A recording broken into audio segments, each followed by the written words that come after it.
আপনার ভয়েসটা কিন্তু মাশাআল্লাহ, কিন্তু আপনি কি সারাক্ষণ এই গিটারটা নিয়ে ঘুরঘুর করেন? একজন আর্টিস্ট তার আর্ট আর ইনস্ট্রুমেন্ট ছাড়া আর কি নিয়ে ঘুরঘুর করবে বলেন? তবে সত্যি বলতে এই গিটারটা একটু স্পেশাল।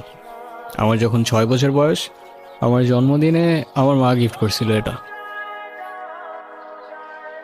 এমনিতে আপনার ক্যারিয়ার নিয়ে প্ল্যান কি? মিউজিক। আচ্ছা, আর ব্যাকআপ প্ল্যান? মিউজিক। আপনি আপনার প্যাশন নিয়ে অনেক সিরিয়াস মনে হচ্ছে। প্যাশন বাদ দাও, মিউজিকের বাইরে তো আমার কোনো লাইফই নাই, জাস্ট লাইফই নাই, বুঝছো?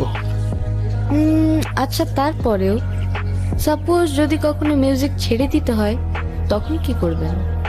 মিউজিক ছেড়ে দিতে হবে মানে? মানে বুঝলাম না তো আমি।